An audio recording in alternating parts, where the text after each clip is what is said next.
ភ្នែកស្រង់ដោយមិនដឹងខ្លួនពេលវើជួបជួនព្រះអើយសង្វេគពុនពេកតាមពី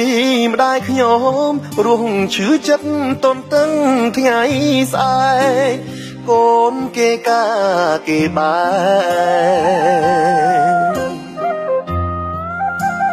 ចោលម៉ែរុងម្នាក់ឯងយប់ប្រលប់ឈឺក្តៅរងាទុកសោកកំព្រីក៏គ្មានកូនណាដឹងឡើយដេកអបទូរស័ព្ទមុនកូនចេញទៅគេបនសល់ឲ្យតែគ្មានកូនណាផលឡើយបនទៀនក៏ដោយក៏ស្ងាត់បាត់ឈឹងច្រើនឆ្នាំម៉ែចាំមកទូរស័ព្ទកូនយប់យំស្ងាត់សូមម៉ែយំម៉ែតូចិនដាបាយទឹកភ្នែកពេលដែលឃើញគេជួបជុំគ្រួសារថ្ងៃនេះម៉ែឈឺកាយាស្រក់ទឹកនេត្រាយំផ្ដាំកូនថ្លៃ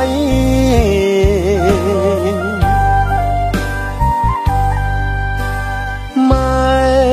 សួរថាច្រើនឆ្នាំកូនឡងកូនមិនខលមកទូរស័ព្ទម៉ែខូចឬអ្វីស្ដាប់ទៀងម៉ែចប់ទឹកភ្នែកស្រង់ចុងមានពីតបស្ដីបានត្រឹមយំអោបដាយថ្លៃអង្វរមេឃដីជួយម៉ែខ្ញុំផង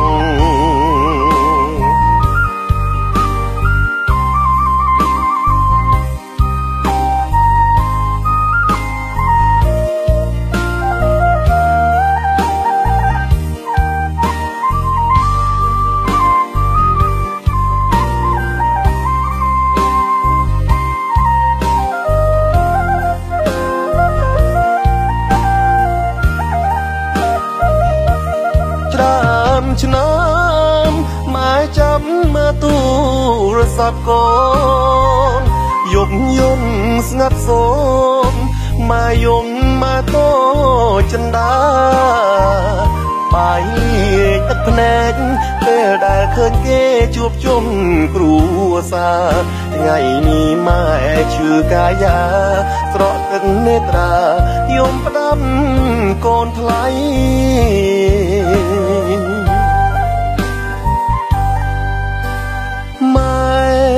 សួរថាច្រើនឆ្នាំកូនឡងកូនមិនខលមកទូរស័ព្ទម៉ែខូចឬអ្វីស្ដាប់ទៀងម៉ែចប់ទឹកភ្នែកស្រង់ចុងមានពីតបស្ដីបានត្រឹមយំអោបដាយថ្លៃអង្វរមេឃដីជួយម៉ែខ្ញុំផង